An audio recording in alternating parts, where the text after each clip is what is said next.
All these, man, keep it coming, baby, keep it coming though. Microphone forever, I keep it humble.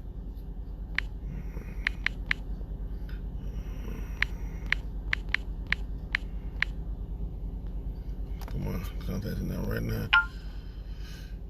Let me see. I'm gonna try to see how many people I can get on this live today. We go all the way down this thing. Let me see. Try to see if I hit some new people. Start from the bottom, right? I got a lot of people in the goddamn live stuff. Shit. I don't even be getting everybody, but I'm just trying to push people that I usually don't get them interested.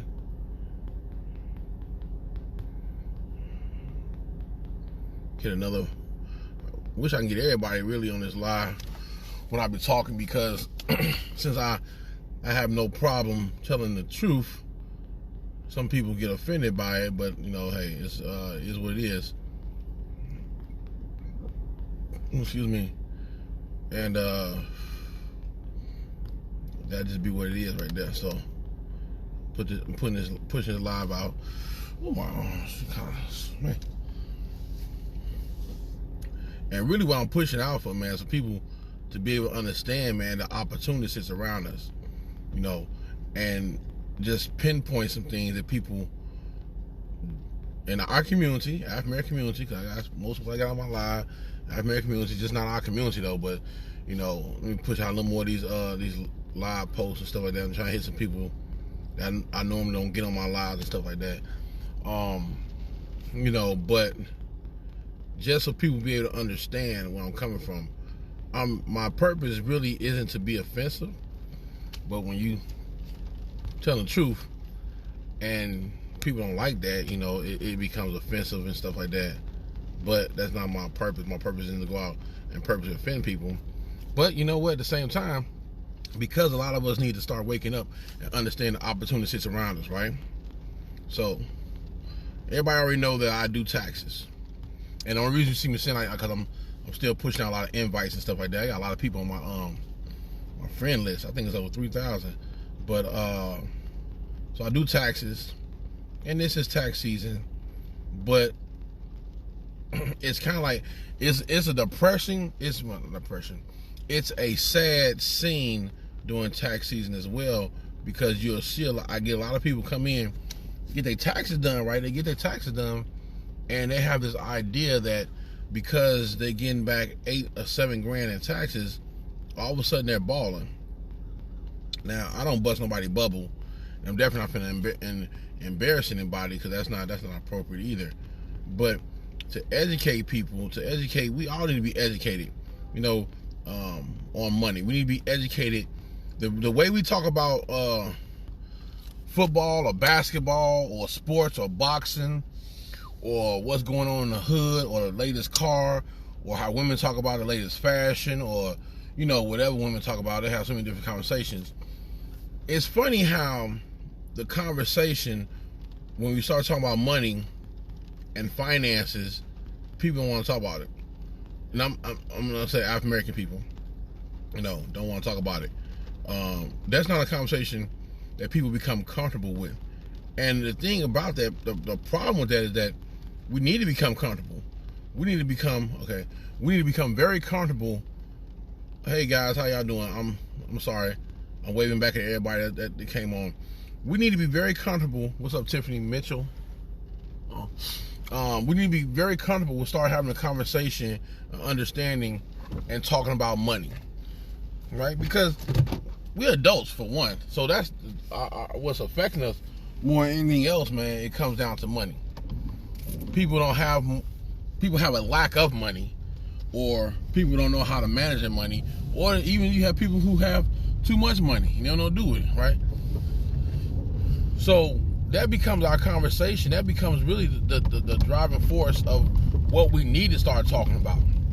It's financial management, financial education, investing, property ownership, business ownership. In 500 feet, turn right onto Fox Run Avenue. Understanding what it means to be able to not just take the next right onto Fox Run Avenue. Not just operate our business, be able to have a successful business. Because if we're not talking about money, if we're not talking about being able to make more money, manage money, learning ways that we can sit up here and have different streams of income coming in, then In a quarter mile, turn left onto Fox Run Parkway. what kind of conversation are we really going to be having or allowing ourselves to have? Because now you have to be more enlightened. You have to have a more mature approach, not just to life itself, but to even everything that's around you, immediately in your circle or in your environment. So we're not privy to having we're not privy to having Take the next left onto Fox Run Parkway. Changing the status quo. We're not privy. The status quo need to be changed. We need to be forcing the topic and the issue of talking about how to create financial revenue, how to create multiple streams of income, how to become the owner of businesses, the owner of land and property, how to operate our businesses to the point to where they're being financially beneficial to us. The reason why In 800 feet, use the left 2 lanes to turn left onto US 431 South Columbus Parkway. we don't do that. That's the things we don't do. Use the left 2 lanes to turn left onto US 431 South Columbus Parkway. We do that. So we don't do that, and that becomes a problem. I'm telling you, man. If you look out here right now, if we just take the opportunity, just look at our situation, look at everything that's around us. We want to talk about who's in our communities, who has business in our communities, who's buying up our properties, who's gentrifying our neighborhoods, our community. But we sit in a prime opportunity to do the same thing ourselves. But instead of our focus being able to financially advance ourselves or take advantage of financial opportunity to sit there for us to be able to do the same things in our communities, we don't. We become more focused on the latest hairstyles, the latest whatever gear is out, whatever, Continue on US 431 South for 23 miles. LeBron shoes like $200. This guy was wearing a pair of $200 LeBrons, right? Now, I don't know what his job was. I can't say that, it's his business, whatever. But that he was geared out. He had LeBron on. He had the little L. He had the whole outfit, LBJ, whatever. But that becomes the problem, is because the thing that we don't get, we don't understand, is that for us, to truly be able to take advantage of things in a positive way, we have to be able to able to understand that what we're investing our money in is either going to help us or it's going to hurt us. Now, I'll just use that as an example of what the gentleman was wearing. I don't know his whole personal business. He may have the money to be able to do that and save. But we all already know that there's a lot of people who don't have the means to go ahead and do that, but they'll put their value into materialistic things. There are people right now, we know in the neighborhoods, regardless whether it's Chicago or Columbus or whatever, Atlanta too, that will go out and buy a 200 pair of LeBrons and really think that they have a status, really think that material item or that shoe have given them a status. And the first thing they'll go and say, how you doing, Shantae? Good morning, Shantae. The first thing these people will go and say is, man, my whole outfit costs more than what you rocking in. My whole outfit. No, your outfit doesn't. But when people are financially uneducated, they will talk financially uneducated. That's the only thing they know. Don't understand that, it costs what, maybe $7 to make a pair of LeBron shoes. It costs maybe $14 to make the damn outfit, the jogging outfit that LeBron James has. It ain't nothing but cotton, and then they they sew the emblem onto the what's name, all of a sudden it's LeBron. It costs $21 to make the outfit, but you done paid over $370 something bucks for the whole outfit. So the profit goes the other way around. We have to understand those type of things. We have to be, it's a time. It's not just about the president. It's a lot of things that we need to start educating ourselves on. But financially, we need to become more consistent and persistent in understanding our financial situations. How you doing, Sandra? How you doing, Shantae? Because I'm gonna be honest with you. You can't. We allow gentrification to happen in our communities.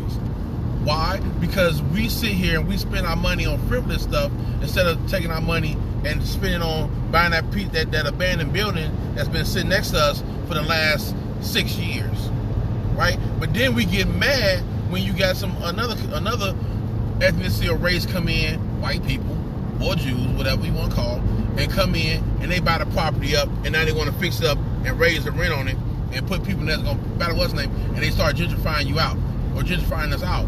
It's our fault. We sat there for 6 years and looked at that building, right? We glorify, not glorify, but we turn our heads away from, we're turning attention away from opportunities that sit right in front of us. It is so many opportunities. Like I tell people here in Columbus, Georgia, Phoenix City area, and even in Chicago, because I'm be buying fulfillment, I'll be buying property in Chicago, that all the opportunity is sitting right there in front of you, and you put yourself in a financial situation to where you're able to buy it, to do the same thing someone else is going to do. But the benefit is that it's your hood, it's your community.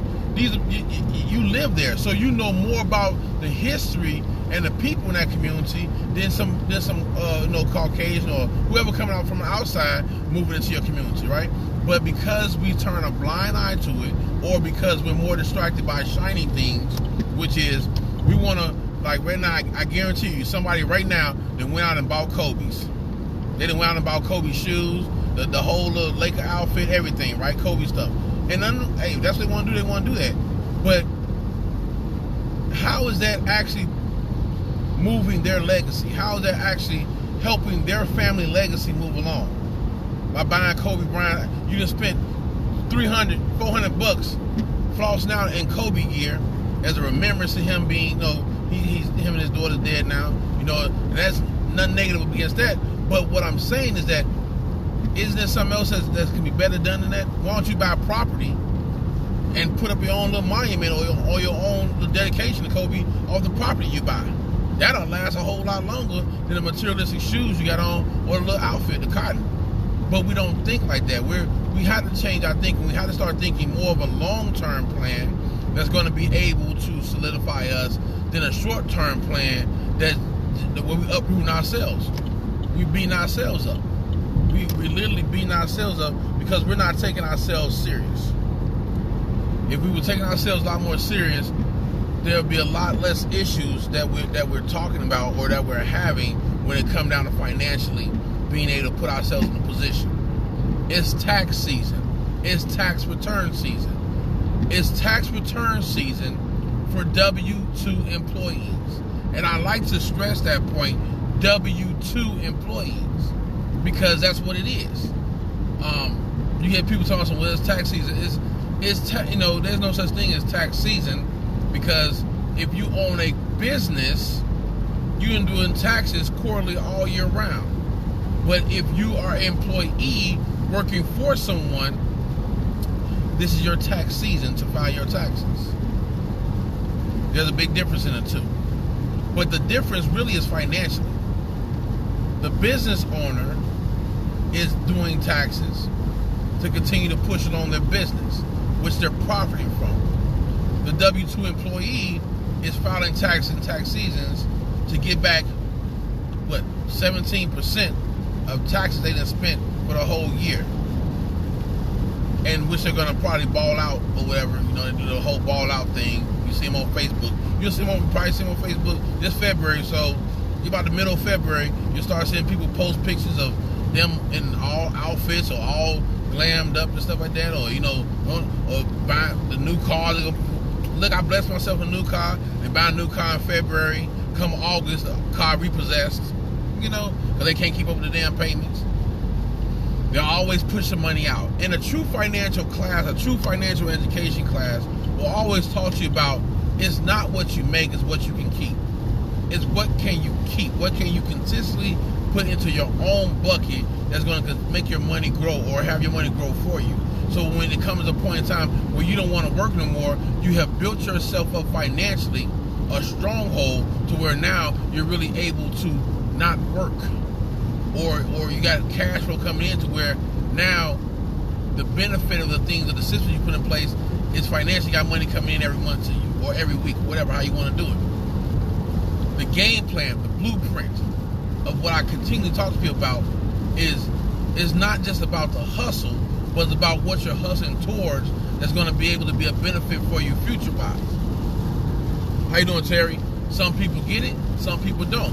But we're having grown folks conversations. I don't get on Facebook Live and talk ratchet stuff because I'm going to talk to you about what really matters. I want to talk to you about what's really going to be effective and what's affecting you. And that's what that's what we have to focus on. The conversation now has to change. I was having a conversation with a gentleman yesterday. He's a little older gentleman. I think he said he was about 50, 55, whatever. But I was telling him about business. I was telling him about what I want to do as far as the reason why I got my CDL license, my trucking license, have myself on back.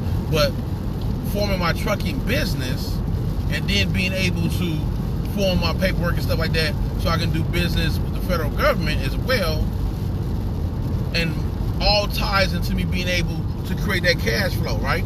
So I'm going to give you all a blueprint. I purchased trucks, two trucks, let's say 2 trucks, right?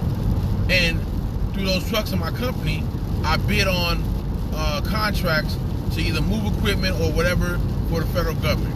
Now, per se, I'm just giving this example. Putting that into place. Okay, all right, Brittany. I'll catch you later. Thank you for tuning in. So what we do is get the contracts with the federal government. Contracts pays X amount of thousands of dollars or whatever like that, and that becomes a financial cash flow, right? Doing it again, pay the bills. Get to the point where pay off the whole truck, own the whole semi truck, own both of them, and the flatbeds or reefer or drive vans or reefers or whatever. But now I'm in a position where, guess what? Financially, yes, I'm the business owner, but guess what? One day I can sit and say, okay, you know what? I want to put somebody else in the truck. The truck broke down. I want to put somebody else in the truck. I'm going to put a person in the truck. I'm going to pay him or her, because there's women out here driving trucks to $1,500 a week, $6,000 a month. Everybody don't want to be the business owner. Some people just want to be in a position where they're taken care of financially, which is great. No problem with that. Absolutely none. Right? But that becomes a position of cash flow. If I got 2 trucks, putting 2 people in them, and I'm paying them well, the opportunity, I'm giving them, or I'm helping them have a great life in which they're living and doing things financially and pushing along their dreams. But at the same time, financially, my business is continuing to grow. So now if I do that with 2 trucks, I go buy 2 more trucks, whatever like that, we continue to keep the process going. But then on the other hand, I do taxes as well. So now as I'm doing taxes, guess what? Every person that I meet that's an employee, guess who they come to for their taxes? Every person I meet as far as a business, guess who they come to for their taxes? Another stream of income, right? That's it. Now, on top of that, let's say, go open up a nail salon, put some money towards, get everything I need to get, buy the equipment, everything like that, remodel the place, open a nail salon. Not only am I employing some people to do that as well as individual contractors, 1099 contractors, but then that becomes another cash flow. See, my whole thing is this. I would rather have give me $1 from 100 people than have $100 from one person. Why? Because I'll be able to go farther because I'm able to get more money, even though it's $1 from a mass of people, than depending on one person, give me $100 every week or whatever. But that becomes the cash flow mindset. So the nail salon is a cash flow, right? The trucking business is a cash flow. Doing freight broker, putting a freight broker, which is getting the shipments, that's another cash flow. That's 3 right there we're talking about. So that's 3, right? So now what else we're gonna put? Real estate. Investing in real estate. Buying land and having a duplex built on it. Or, a nice apartment building, whatever, how it may be. But a multiplex to where that's cash flow coming in, right? If we begin to sit back and understand that we keep thinking about, it takes a lot. It doesn't take a lot. All it takes is start one thing, build your money up, push that over as capital into another thing, and manage those two until you get to the point to where either now you're able to start another thing, but you put people in position that you trust, and that's going to manage your business well, very well. You know, because like you say, the thing is not to sit there and you don't want to bury yourself in your business, but you create opportunities for other people to be able to financially make a living, right? Don't undercut people. Pay people what they're worth. Pay people even more than what they're worth, because guess what? It all becomes back to you in a blessing, and people in mind working hard for you in that sense. But we have to start looking at financially creating other streams of income. What am I doing to create another stream of income? What am I putting in place that's going to help me not to work as hard? You got people out here working 3 jobs. I know a lady, she worked 4 jobs. 4 jobs. You know, and it's like, why? You know, what's the system in place to where keep you from working 4 jobs? What's the system in place to where you're multiplying yourself 4 times, but you sitting at home drinking coffee? Or you at the gym working out, but your business still making money? That's the type of thing we have to start being on. Everybody's not interested in being a business owner.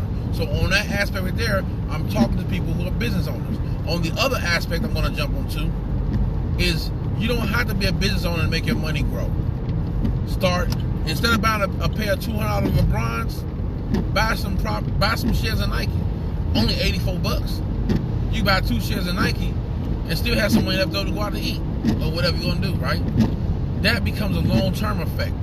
Buying shares of a company and being able to get the dividends off those shares quarterly or whatever, how it go, you know, for that stock or whatever.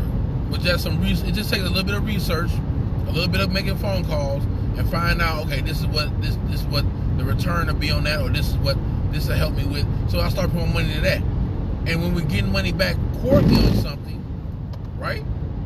Then guess what? Every quarter I can go shop, or every quarter if I want to I can buy this because my dividends have bought this. I'm not paying cash out and not getting anything back, but the next quarter I got some more money coming in. We got to start thinking about ways our money make money for us, right? And I'm gonna say get away, but the same hustle that some people have to push through the week, you need to start having that same mindset of hustle, of understanding that you can literally set yourself up to where every week you have some money coming in, you have a check coming in, you have this coming in, right? And stop getting to the point and stop thinking about always giving money out. You know, people want to buy nice cars. Nice cars are out here. They nice cars. That car comes with a monthly payment. Do you really want to put that monthly payment on there? You know, $700, $800 a payment. Because if your credit ain't good, your payment gonna be like that. It's gonna be like at least $600 a month, and then you're gonna have high interest rate on top of that. So you're paying more for that car than what it's worth. You know, you get to a point where you upside. You know, it doesn't make good financial sense. But because we don't focus on financial education, we don't focus on financial education, becoming sound and strong in our financial foundation. Playing sports is great. Being a great basketball player, great. Great football player, great. Great athlete, great. But there's other things too. It's not just about getting a degree, going to college, and being able to be a good employee. What financial are you going to put in place to say one day, you know what, okay, I'm 30 years old, I'm tired of working. I want to retire for the rest of my life. I'm going to let my money make money for me, and I'm going to go enjoy my life and live and really do things in abundance in life to where I'm really enjoying myself. It's not impossible to do, because guess what? It's being done. It's just that there are people sitting around you that's doing it, just ain't sharing the information with you. Because sometimes you get people who think it's a competition. Like you're going to take something from them. All this opportunity out here, you know. But you get that. You're going to get people like that. I'm not like that, but you're going to get people like that. But I'm consistently telling you and emphasizing to you that the conversation has to change. The topic of the conversation has to change. There's nothing wrong with us talking about what are you doing financially with your money? How are you making more money with your money? Are you opening a business? How can you improve your credit score? How can you fix your credit? How can you get yourself in a position where you're able to get high credit card limits on credit card, right? And be able to start your business from your credit card. Those type of conversations we need to start having. You know, I read it, I saw this. How you doing, Tammy? I saw this thing as well where they was telling people, or they was saying that, you know, Trump was pulling back a lot of stuff and making it harder for people of color like ourselves to be able to get loans from banks, right? And I'm like, okay, but you know, one of the things that we have to begin to start understanding is that if that's the case, I mean, I don't know if I got to finish reading the article. If those things are the case, then one of the things that we have to do is be able to understand that and sit and say, okay, there's other ways. Money's green. If he wants to do that or try to do that or whatever like that, you know, that hurts the economy in itself. But hey, you know, but that becomes the focus of us being able to say, okay, you know what I need to do? Not only do I need to start a business, but let me patronize to my audience. What's my audience? We don't do that as well. You know, be more professional and consistent in patronizing towards what's our audience. Who are we really selling our products to? Who are we really going after with our products? And who is going to be the biggest benefit for us when it comes down to our products? Those type of things matter as well. We got to change the conversation. The conversation has to change. If we don't change the conversation, it's going to be that, hey, Patricia, the end of 2020, you're going to be sitting in the same position. How much money of each check are you saving? What are you doing with the money? Are you opening an investment account? Are you opening something that where your money is going to be able to grow? You know, you don't need $1,000 to start making money grow. You put $50 away and start making your money grow off $50. You know, make your money grow, and then your other paycheck, put another 50 in there. Put another 50 in there. You know, just keep putting money into it. What's ever left over, what you're not using, put into put into account to where it's growing for you. Because it's our responsibility. It really is. It's our responsibility to put ourselves in a position of where we're not just we're able to, and we're doing what's necessary for us to be able to successfully win. And I think that becomes the point of what people don't understand is the winning part of things. We understand making money, we get it. But the winning part of things is what matters as well. And I think that's what a lot of people we miss out on, is the winning part of life financially, to where we're not working as hard, but we're still able to make a financial imprint in our lives, in our kids' lives, and those that come behind us.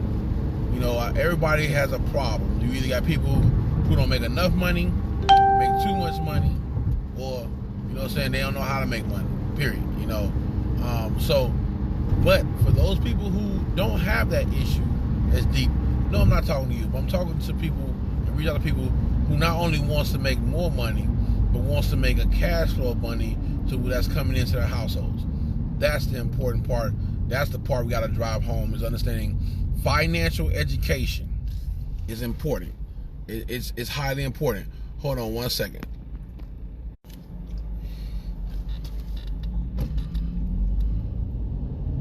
So if we don't do that, man, I'm just being honest with you.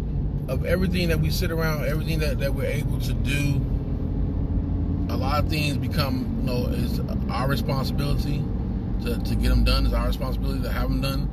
It lies upon us. But if we're not taking the situation that we have right here, right now, as serious, then it's nobody's fault. You don't have to be a millionaire to get to millionaire status. You don't have to be 100,000-aire to get to 100,000-aire status. But what you have to be is disciplined and understand creating multiple streams of income is what's going to help you get there. Whatever your talent level is, whatever you do, I guarantee you it can turn into a monetary gain.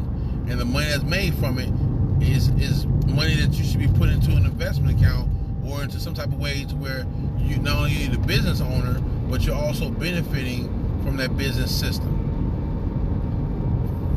If we do not, or if people don't do this, I can't make you do it.